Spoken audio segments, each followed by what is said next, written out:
Hello, everyone. We're going to give everyone just a little bit of time to come on with us because we have a big group. I'm excited to have you here today. This is something that we're so excited about. This is our kind of after our first year of doing a lot of this work. This is one of our biggest, newest pieces of content that we're doing and really focusing on. We're going to be a little bit of a big group, so it's pretty awesome to see we already have over 200 people here with us today. If you've been here before or not been here before, please say hello. And of course, at the exact moment in New York City, I'm going to get a delivery. So I'm actually going to give everybody just a minute to get in. Please say hello and get started. And actually, Amanda, if you could take people through the setting the scene piece while I let someone into the building, that would be amazing. So we're going to hold on for one moment. Awesome. Yes. Hello, everyone. My name is Amanda DePriest, not to be confused with Amanda Bickerstaff, but we work together. I've been doing content and curriculum development at AI for Ed for the past year now. And in our webinar today, we want to set the scene, encourage you to get involved using the chat as well as the Q&A. If you have like a burning question you really want us to address, drop it in the Q&A. But if you have any great resources or links or further information that you'd like to share in the chat, that would be great as well. We are going to be doing some prompting today. So feel free to experiment with us when we go do some live prompting with ChatGPT and such. Go to your preferred chatbot and try out some of these prompts we're doing today. Awesome.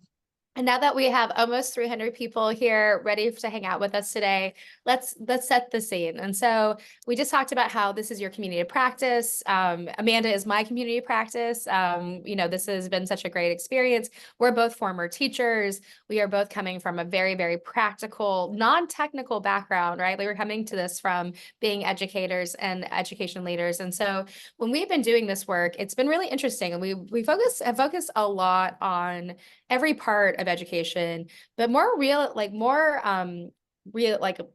short term, we've been thinking really about what comes next. And so we have these tools that are suddenly able to do amazing, amazing things, especially for teachers and students. But we have this really big potential impact that we've seen. And we hear a lot of AI is for cheating. We hear that all the time in staff rooms. Gosh, LinkedIn, buddy, come on, let's get off of LinkedIn if it's going to be about AI is just for cheating or for nefarious reasons. And what we wanted to do is we wanted to flip that into this is our opportunity and actually a galvanizing action to start redefining assessment. And the things we're going to say today to everybody, you're probably going to be like, of course, this is just good practice. This is things we've been talking about for a long time. But we truly believe that this is the moment in which it's going to force our hand a bit, that we're going to have to do this work more quickly. And so what we're going to do is we're going to just start with it's been a pretty big shift. And I want to say thank you to Amanda, who made this beautiful image for us. We have a graphing calculator for the humanities. So you can see all the humanities there. Love the iconography. And this idea that no longer is a graphing calculator just going to help you do math. And we had this huge change where students were hand calculating, not just in calculus, but in physics and, chemistry and all these different areas. And then all of a sudden we started shifting and changing in which students were able to use a tool to actually support the calculation side and then use the tool effectively. And then that was something that was now being assessed. And the conceptual understanding was even more important. And that's what we think is happening right now, is that we suddenly can have a calculator, ChatGPT or Gemini or Claude can write a pretty darn good essay or book report, lab report. It can go even further than that. It can create business plans and some of the things that we have asked students to do in these terms of these kind of more authentic assessments. And so what we really want to start thinking about is if you could take a moment and if you feel comfortable sharing, because we already have so many amazing things. Also, Daniel, funny, hello, all the AI assistants in the room, but we will be, apologies everybody, we will be kicking those out only because this is, we're trying to keep this to the group. But if you can actually take a moment and drop into the chat, whether you're a teacher, a leader, you're a nonprofit professional, wherever you are in the world, what has been the impact of generative AI on the assessment practices in your context? And just that way we can start to really contextualize this. I can tell you from the work that we do, it's everything from a return to pen and paper in some cases. And we're actually going to talk about what this idea. We'll actually take a second, but the return to pen and paper, what I'm seeing here is Victor is doing Write, Speak, Show, which is really interesting. A little bit like herding kittens. That's very nice. It can be like that. More student feedback.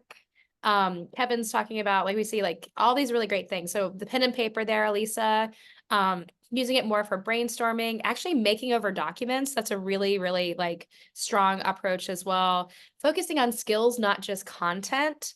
And I think this is really where we start to see some interesting places that we're going to really cover today. And again, I love our community practice that's built in our chat. So keep it coming. So I'm actually going to turn over to Amanda.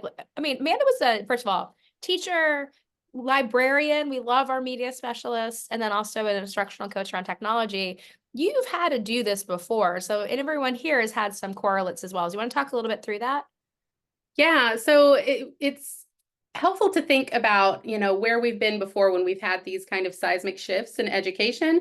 Like in the 70s, when calculators were introduced, there were math teachers protesting in the streets with signs that this was going to destroy students' math understanding. And actually, we found that it actually enhances because it frees up, once they have that good grasp of foundational skills, it frees up cognitive space for more advanced functioning. Then when the internet came around in like the 90s and the early 2000s, like everyone was afraid that no one was going to learn anymore because they could just look everything up. But we know now that the internet has been a tool to increase collaboration, access to knowledge. It's democratized learning. We've got these online courses now. Kids can go to college from places that they never could before because of geography. So it's been a huge positive force for learning. And then when we got Wi-Fi, which enabled one-to-one devices, a lot of schools went to that. My district went to Chromebooks. Some places have iPads and things like that.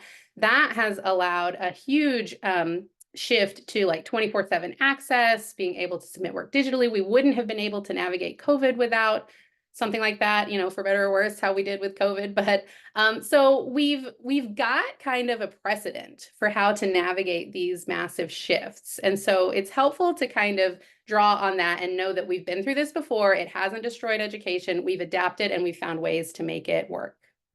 It's really, yeah, really important. And Chris is saying he still has a slide rule. I still remember like the compass and all the things. Yeah, I think that the ultra underlying point of this though is that it is where we've been before, but what's happened though is the reason why we're all here together, there's 400 of us hanging out at the end of a school year, is that the time scale has collapsed. It took decades for calculators to make it in from those, like, even to get to the point where people were saying, protesting on the street. It took years for the internet to make a difference in our schools. And it also devices, even though those were in students' hands, it took like a decade to really start to be something that we really saw be a huge impact in our schools. And so I think that what's really interesting about today, though, is that because ChatGPT and these tools have such a consumer focus, which means that we all can access those all the time, and so can our students. In fact, not just ChatGPT, but the most common tool for young people with generative AI is actually Snapchat AI, that they use not just for schoolwork, sometimes they use for a relationship device or advice, or what should I wear to this webinar. And so these are the things that are really important for this conversation, is that we have to have these conversations so much faster than we've ever had before. And we have to also recognize a couple of things. And I mean, this is what I just think is so important for us to talk about.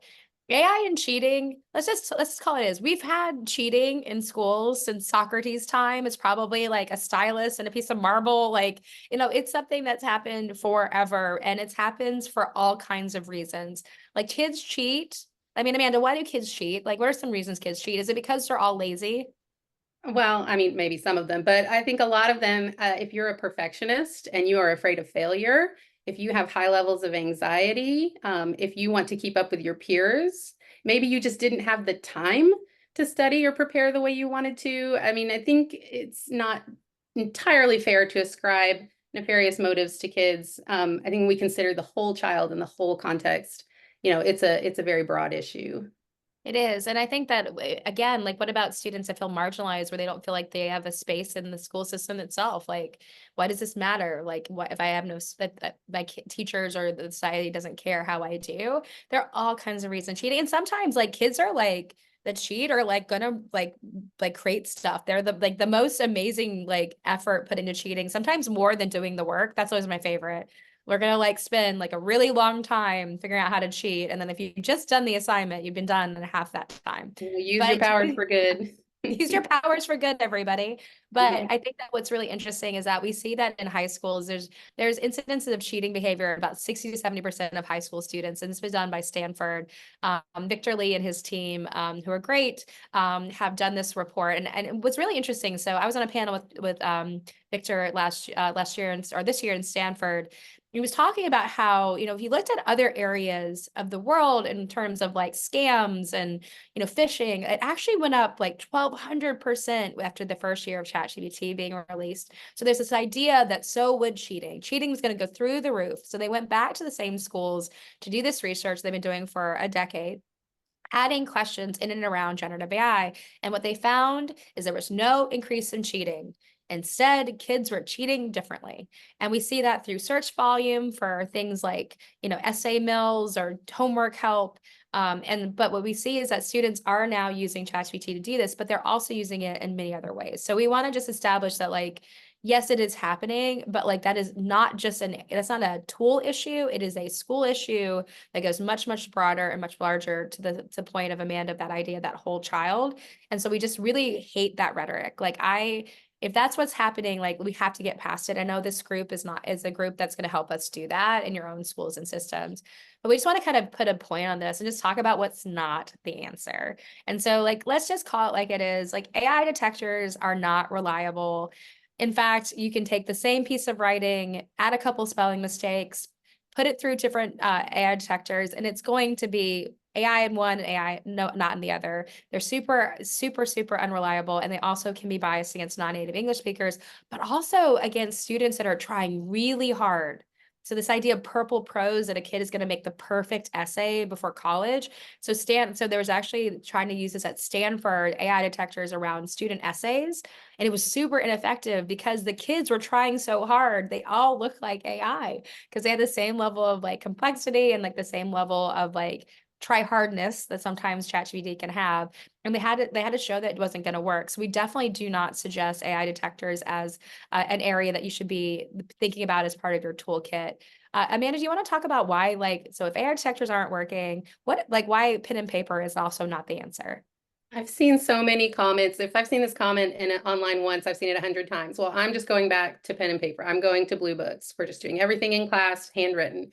And I think that does a disservice to a lot of students. Obviously, the students with learning disabilities, things like dysgraphia and things like that, they puts them at a disadvantage because they've come to rely on those accommodations through technology, speech to text to speech, things like that. But then also a lot of just like neurotypical students have issues with writing today. My son cannot write coherently to save his life. And so that shifts their focus from the content and demonstrating their understanding to writing. And a lot of them will truncate their response. They will write something short and simple to be done with it. And so it's not going to give you the full picture of their understanding for the most part. Yeah. And the thing that I'm really fascinated by is that, like, let's say that you go to pen and paper and you have like kids that love writing, kids that are okay with writing, kids that hate writing for different reasons, whether it's just like not a flow state or they have dysgraphia, dyslexia, like they're really struggling. What happens to all three of those groups? The kids that struggle with like a learning disability or lack of flow state will be super discouraged, right? It's going to feel really hard. The cognitive load will be through the roof, and dissatisfaction, and also potentially like issues with like self-esteem and like, can I do this? Number one. Number two is you got the kids that kind of are okay. They're gonna that just like that kind of okay could lead now to like that other area we start pushing them into writing isn't for me.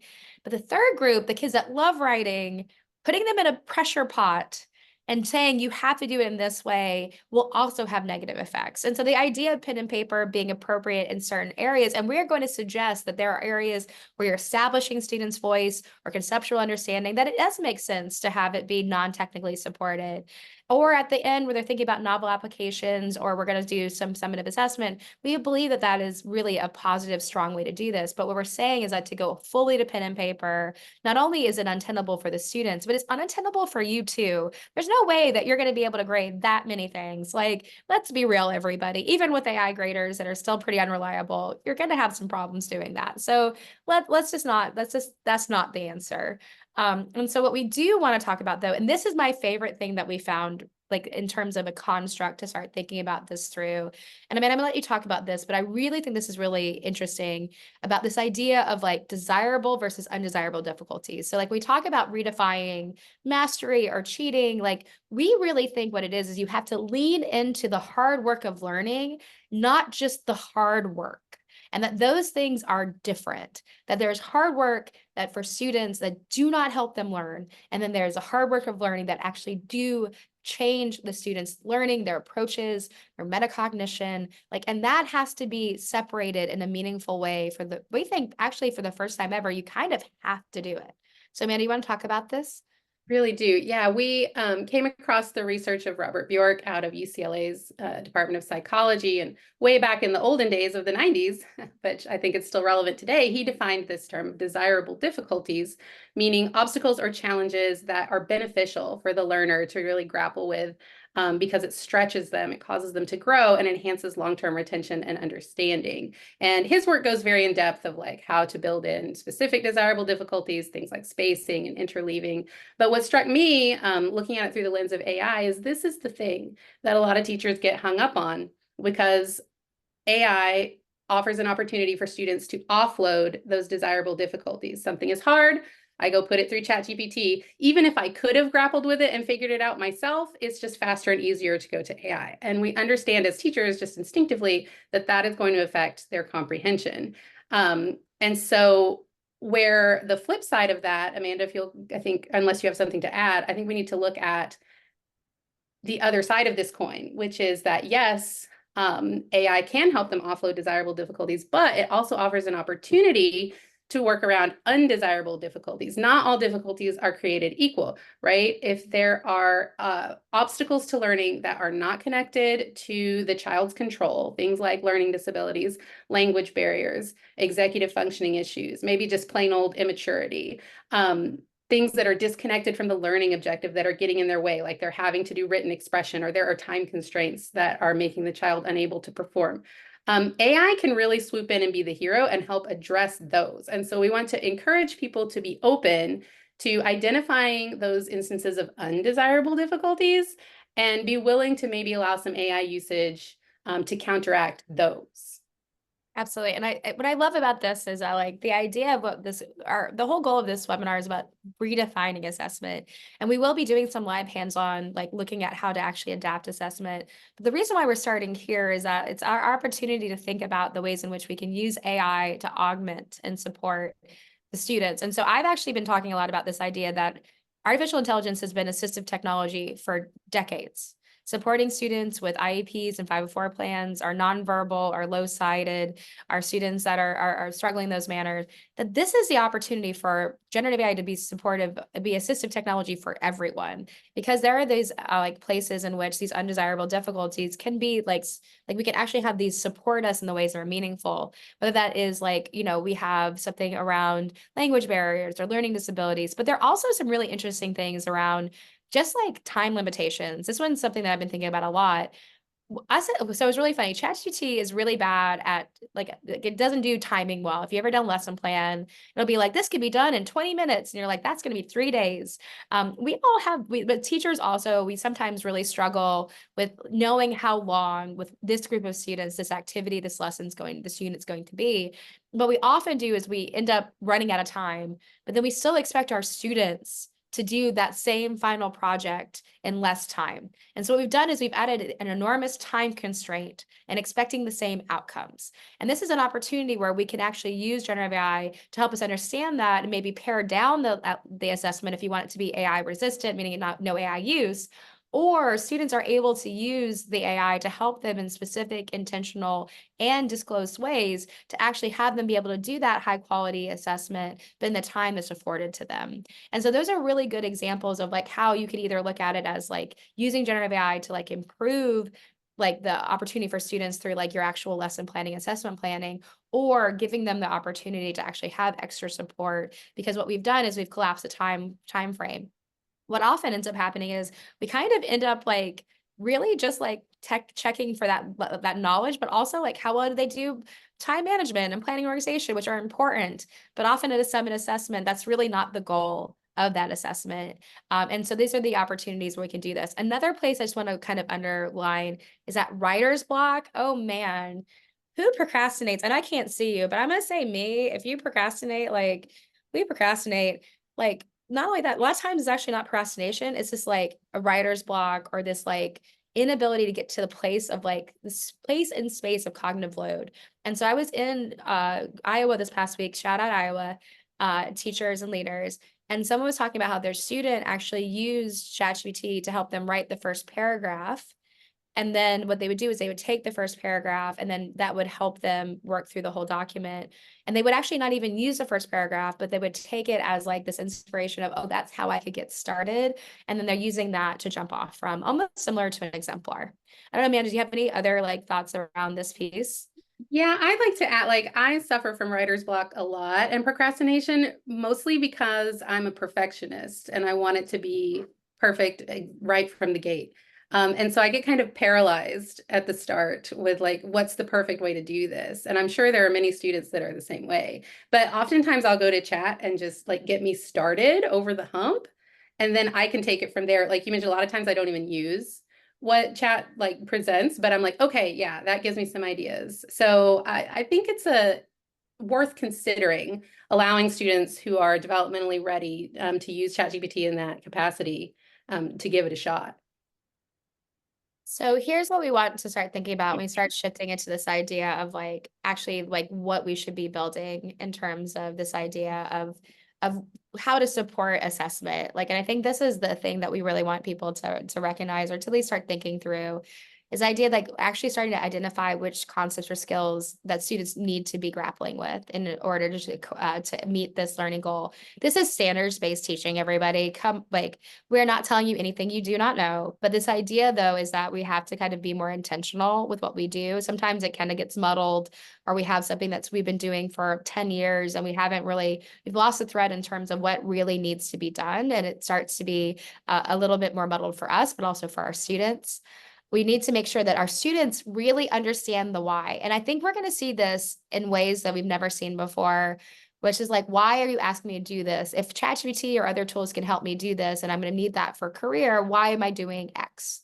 And in the olden days, or parents, maybe you said, because I told you so, or, like it's important, or you need it for, like we always say, like, why do you need this? And we always have potentially a pat answer. We are really going to have to start to say like, yes, you were going to be able to potentially use these tools to augment what you're doing, but without the foundational conceptual understanding, you are not going to be able to accurately edit, audit, understand, analyze, choose based on how you use the outputs that you're using ChatGPT for.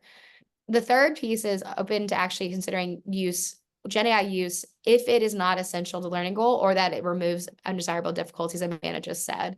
And I really love that there's so many people in the audience that have also thought about this as well, because what they're doing is they're starting to think about where are the spaces in which this can be used. And it also, when you start to make this more transparent and more open, and creating spaces which students can use it, they're going to be most likely more open to not using it too, because it's going to start to make sense to them if you do it in a meaningful way, that like these things, like this is why I'm doing this, and this is why I need to do it on my own one-to-one, and this is when I need other tools or other resources, whether it's people, ChatGPT or other tools. But like the idea that you start to create those spaces for both is really important. And then that last piece is that transparency. We really, really, really, really, really want students to feel comfortable asking if they can use the tools and to be able to like have an open like conversation without it being immediate, like, no, like that reaction of no, you can't, like being like, but I'm running out of time. I need some help with brainstorming. No one's available to do this with me at home. Is it okay if I use it like this? And then I will show you what I do. Like starting to have those conversations about transparency is really important. We believe that also if teachers are showing like, hey, we adapted these assessments with generative AI, like, and we're being transparent about use, that it creates a space in which students feel more comfortable asking and using these tools more responsibly instead of feeling the need to hide them or use them in those unethical ways. And so the the idea of everyone's giving us a little bit of the idea of olden days, not olden days too long, right? It's like the last couple decades, but we are kind of moving pretty quickly. So let's talk about this before we actually get into some hands-on prompt engineering. So Amanda, you want to talk about this like idea of shifting the definition of assessment? Yeah, so we were thinking, and we could talk for hours and hours about the definition of assessment and what it was and what it should be, but we think kind of some key pieces of it is that we want to shift it from just the process of measuring students' ability to recall and apply specific skills at a certain day and time under a certain set of circumstances. Like we have the test on Monday, you sit down, whether or not you had a good breakfast, a good night's sleep, maybe you're in a bad mood that day, that's going to be the measurement of your understanding, point in time assessment. We want to shift away from that to kind of a new definition of assessment as an ongoing process of evaluating their conceptual understanding as demonstrated through durable skills or 21st century skills or future ready skills, however you want to call it. And so this shifts it from like a point in time snapshot of what you can recall at that moment to like an evolving understanding of how you are viewing these concepts like in a whole context, if that makes sense. Absolutely. And And I then think, we sorry, get go ahead. into the durable skills on the next slide, Amanda. If Yes. And so these are like durable skills, critical skills, essential skills, 21st century skills. We love our names of things. But what we're really looking here is what we think is going to really like kind of last the test of time, that even with augmentation, with generative AI, these things are going to be very, very important. Critical thinking, metacognition. I think thinking about thinking is actually going to get significantly more important as we go forward. But also things like growth mindset, fortitude, or resilience, those are really important. I also think about collaboration as collaboration between people, but also collaboration with technology. And the idea that you're kind of using it in ways in which when we collaborate, we don't take over. We just don't just lift and shift. Like we don't say, hey, Amanda, do. What we do is we go back and forth. Collaboration with students being able to use these like technologies in meaningful and responsible ways, I think also relies on some collaboration. And so I think that this is where we really get to the interesting places. And we know that like, it's really interesting. I'll actually say that I'll throw a little bit of a wrench into this idea that durable skills of what people have been looking for in career in industry for the last like decade, where we know that these are happening, where this America Succeeds piece around these top durable skills really matter. Even those that are at risk of automation are less likely to require these durable skills.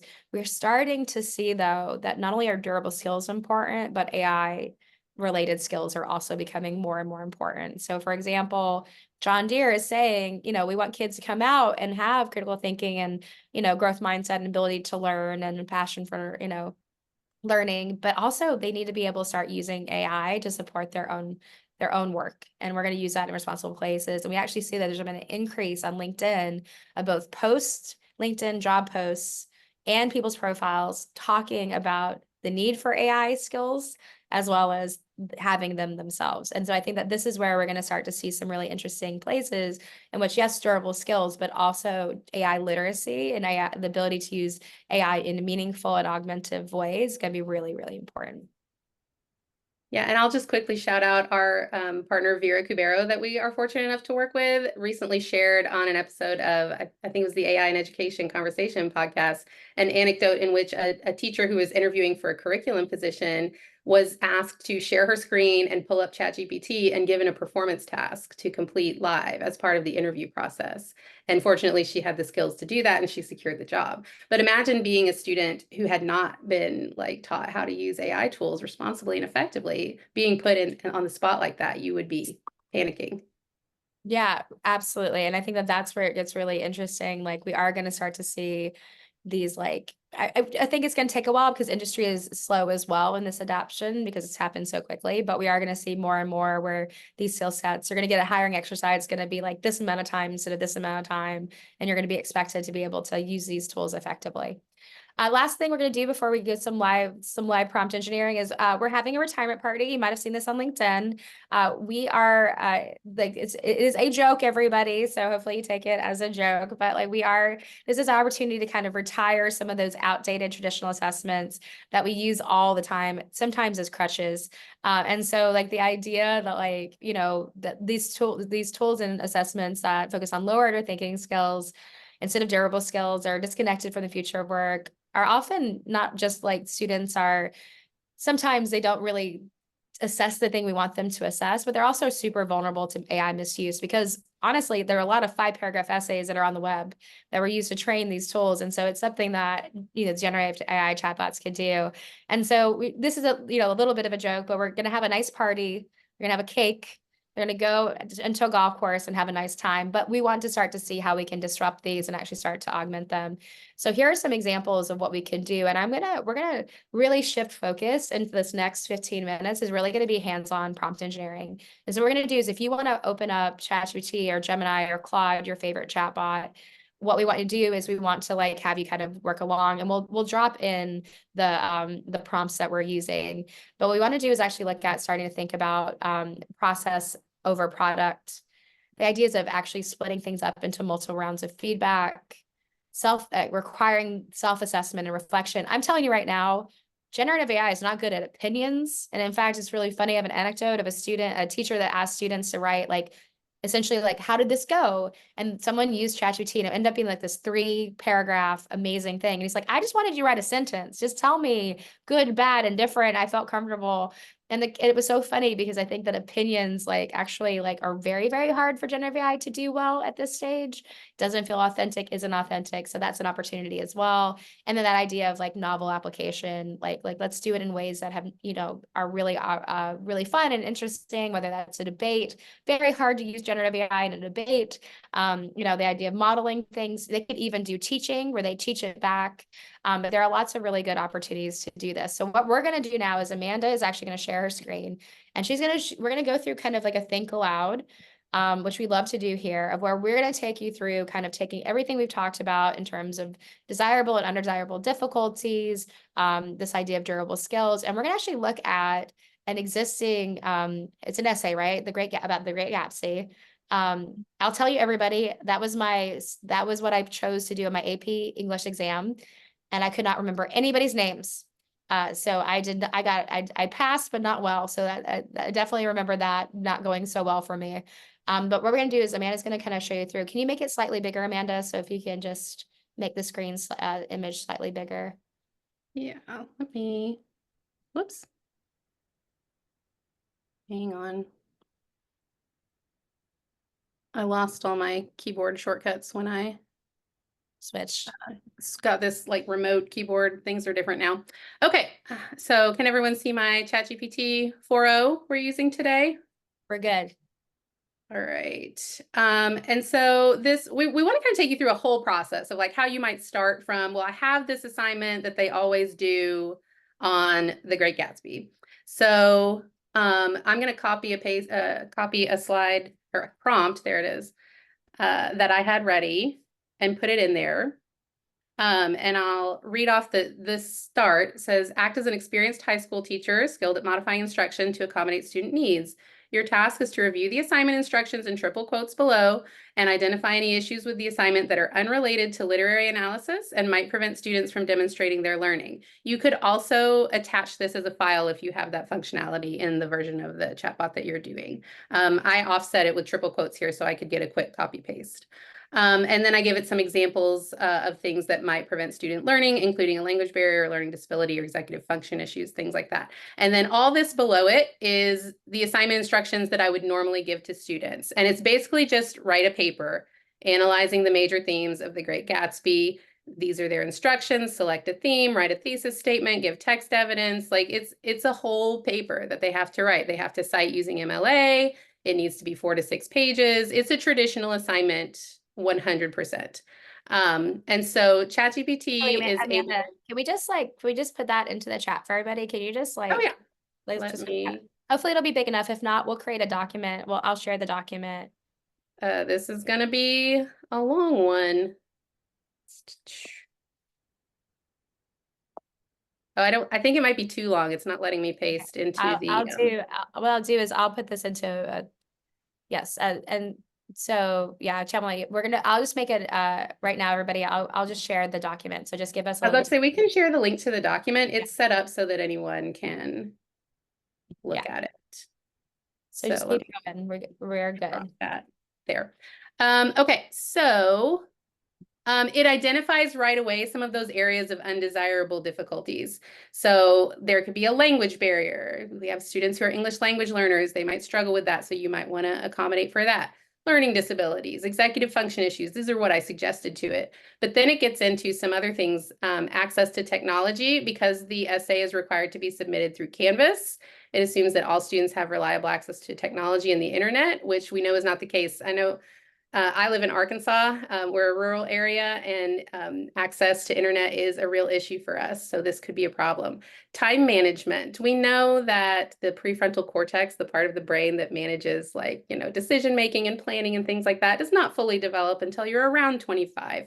So these sweet high schoolers, bless it, are working with a squishy prefrontal cortex, and they may have issues with time management and executive function that have no fault of their own. So this assignment as written includes a draft submission for peer review 1 week before the final due date. That's a lot for them to have to keep in mind. So if they have poor time management skills, they might struggle with that.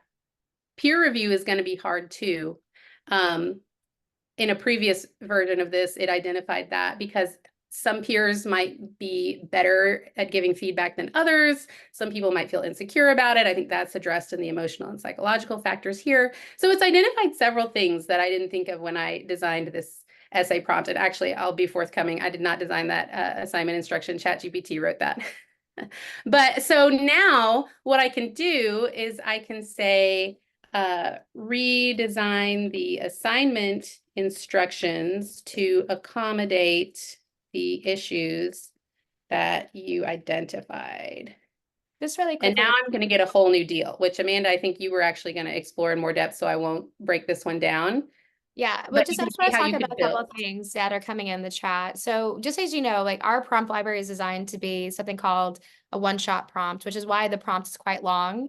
You could do it as a chain of thought where you actually break it down into sections. We don't have a ton of time together, unfortunately, everybody, but we could have done this where we have the assessment that we upload and then we take it chunk by chunk. We do this also to start to show you what's possible, but the more that you do with prompting, the better off you're going to get at starting to think through what works best for you. There are also some issues around like that these tools do have an environmental impact. Of course they do, but they also, I mean, at this stage, we are hopefully going to be working, the companies themselves are working towards hopefully more sustainable practices. But I do think that this is the opportunity to start to like think through and show you all as a demo in terms of the way that we do this. But yes, we've done it with a few shot and train of thought, but our prompt library is designed to be one shot so that people really can start to see what's possible. So, but let's go back to the top here. And agreed, Laura, the energy intensive is going to be those imagery pieces. So here we go. So we asked to actually start to think through, actually we're designing the assessment instructions to accommodate the issues. So what we could do also is we could pick one of them that we want to look at. But the idea of actually starting to think of going through this is like actually going through and select, having this be nailed down. And what we could do though is let's say you're an early teacher and you're not sure, or you're not quite sure and you want to double check. Amanda, can you ask ChatGPT why it made that change? Like how this change actually is going to meet the undesirable difficulty? And Chris, we'll definitely share the chat with everybody afterwards so you can kind of see it afterwards. So here we go. So they have alternate formats for the final product. The length and format flexibility has changed. There's support for reading and understanding, some organizational tools, and some feedback options. So I think that this is where you can start to also use the processing, this happens really, really quickly, and it can be a little bit hard to kind of nail down exactly what the changes are or how. But I think you can start looking, especially if you're using the frontier models, of not just how do I adapt it, but like what's actually being adapted. So I can start to lean in and create differentiated materials, because I might now, instead of having these one big summative assessment that everyone gets, I have versioning of that for those that have less time, those that have the need for more conceptual support, those that are going to have special, that have learning disabilities. But that's where you can start to get really, really engaging and interesting about this. And so, Amanda, I wonder if what we could do is start going through and like focusing on, okay, let's build a similar version that's just for actually creating something more process focused over product focused, which is that checkpoint piece. I'm going to say, break the assignment. Whoops, can't type. down into an incremental process with clear steps for submission along the way.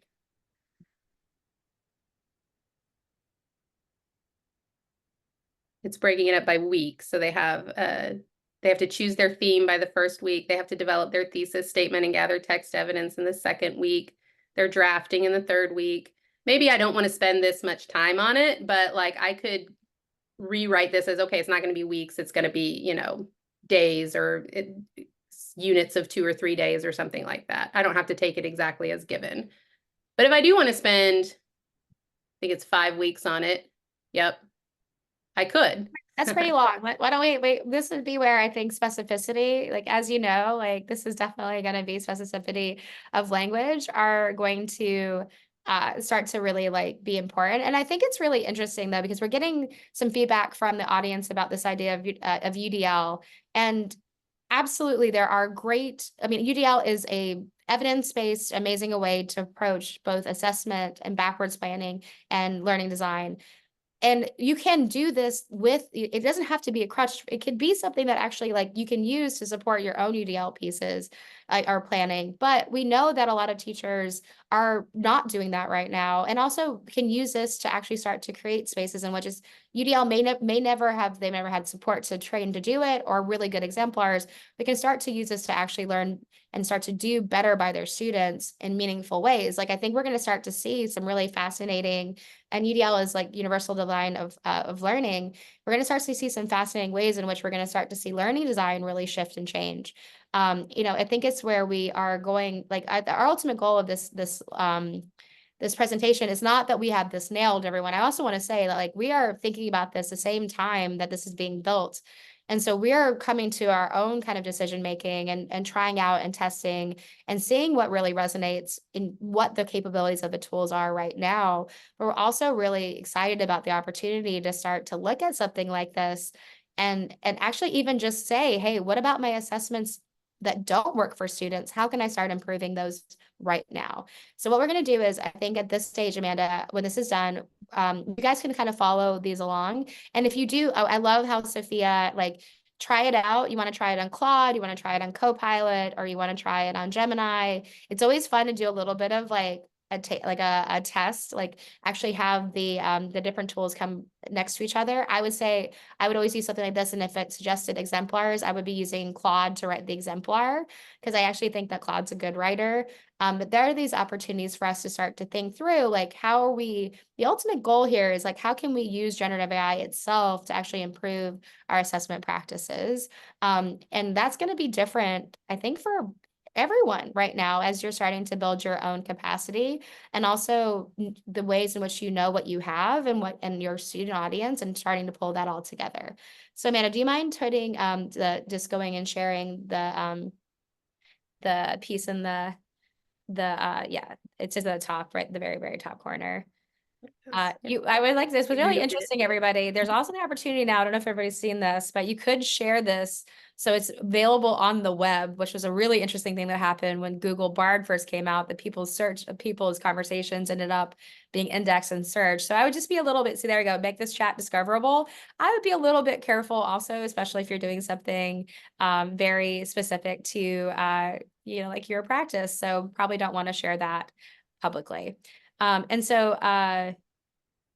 Okay, let's come off the share, and like we have a couple minutes left with everybody. And first of all, I just want to say thank you to everyone that's gotten really like kind of involved and in the chat. We have so many good questions. It's clearly, everybody, going to be something that we're going to do more than one on. So we're going to continue to do work and share from our end other pieces. But I kind of want to wrap us back up into like the purpose of the presentation, and kind of give a couple of challenges and call to actions for everyone going forward. If you know us, you know I love a challenge. But I think that this is the opportunity to start thinking through like what we can do. And so I'm going to share my screen one more time. And like when we talked about this piece here of like the opportunity of process over product, we saw this, like, break this down, include multiple rounds of feedback, self-assessment and reflection. But here are some ways, and what I will definitely put this into the follow-up materials of this chart specifically, of like where we can take an AI vulnerable assessment and create an AI resistant. And so the idea of like a multiple choice or true false a quiz, an essay, a type lab report, or a book report is like the idea of like where we can start to do this. So for a book report, students actually annotating a text and then having that conversation. We were actually talking about this yesterday about this annotated bibliography, that we ask students to kind of create those, and they're kind of for us, the teacher, and less for the student, being able to actually use that to build a product. Like, could we use this where we kind of put it on where the kids annotating the things they really enjoy, and we can actually, essentially, we could even take these, put them into, a document, use a generative AI tool to assess them and analyze them and see who's got similarities and differences, and actually create groups where students are actively talking about the book instead of it being this kind of passive book report. Instead of a lab report, students can actually we can actually be about the experiment. This is what I love. I'm a science teacher, everybody, a former science teacher. And lab reports were really hard to get my high school students from the Bronx to do. But if I'd said, okay, we're going to actually, you're going to need to show me a video of the parts of the experiment that worked, that didn't work, and you have to talk through why it worked and didn't work and how you were resilient and what you learned about this. That could be a really fascinating way that's very student focused, that's still going to be assessing them on how the experiment went, but is less about a formulaic lab report and more about the learning and the reflection that happened, which is really important for us. And so this is a good example of like how you can start to shift these pieces. And we'll do a lot more on this as we go forward, because there are all kinds of really cool ways to start to unpick these traditional assessments and not just make them AI resistant, but actually make them potentially more meaningful to students, more authentic, to actually drive at the actual conceptual understanding that you're looking for than what we have done in the past. I'm going to show one more thing. Is that okay, Amanda? I'm actually, guys, I'm going to go a little bit off book, which does happen sometimes. And we have in our prompt library, we have a prompt that is actually one of the very first prompts I wrote before Amanda existed on our team.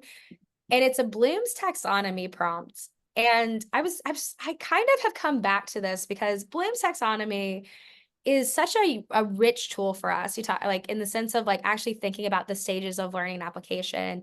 And so we very rarely use this as a way to actually be tactical and practical in classrooms. And so this taxonomy is actually designed. If I go to ChatGPT, you can see I was doing it yesterday, guys. I was actually doing this at live. But if I go even to the free version, I drop this in and started to think about like priming it, but I want to start creating a Bloom's taxonomy for a specific grade and for an actual activity in this, or a conceptual framework, which is studying fractions. I can start to build out these kind of strategies at each level, that if I take this, I can start to make sure that I'm actually, as a teacher, moving students along the Bloom's taxonomy. As if I was doing this for 8th graders, like if I was doing this for, like, here we go, I did one yesterday on generative AI, this idea of Bloom's taxonomy for 10th graders around AI literacy, because we love a meta moment, everybody. And I was saying, like, what could we do if we read these and we saw that these were all going to be really like thoughtful and meaningful? We used our expertise, we refined them as always. Could I give this to students and say, you're going to pick 1 or 2 from each bucket, and that's what you're going to focus on. And you're going to choose your own adventure and your path, actually showing me how we're going to move towards this level of like, not just understanding, but that where you're truly going to be able to evaluate and create on your own. And so I think that this is where it gets really interesting. And it's something which I don't think is possible. And I'll make sure to drop this into the chat right now. I don't think this was possible to do in terms of, like before ChatGPT and being able to do that, actually starting to think through the different steps that we have and being able to like be more intentional about what we're asking and getting that extra support. So everyone, we're a little bit over time. There's so many questions. I think what we'll do is we'll make a point to be able to try to answer some of these going forward. And I think that what we will do as well is that all the great chat from today, what we'll do is we'll make sure that we're using that going forward in terms of what we do next. And so we're going to definitely do more of this, but we're going to use everything we learned today from you all all the provocations, the pushbacks, the thoughts, the things, we're going to use that. But there's always a way to keep involved with us. We'll be posting our next webinar soon. We've got our prompt library that we're updating. I think we're going to update next week, which is really excited, with some new prompts. We've got our free course, and then we have just, our newsletter. So just feel free to kind of keep hanging out. We love working with you all. I also want to say, can we say thank you to Amanda? This is Amanda's first webinar with us, and she has done so much. She is the power behind this content, and we just really appreciate everybody. And thank you so, so much for being a part with us today. And we just really hope to see you soon, and have a good morning, night, afternoon, wherever you all. And I hope to see you all soon. Bye, everybody.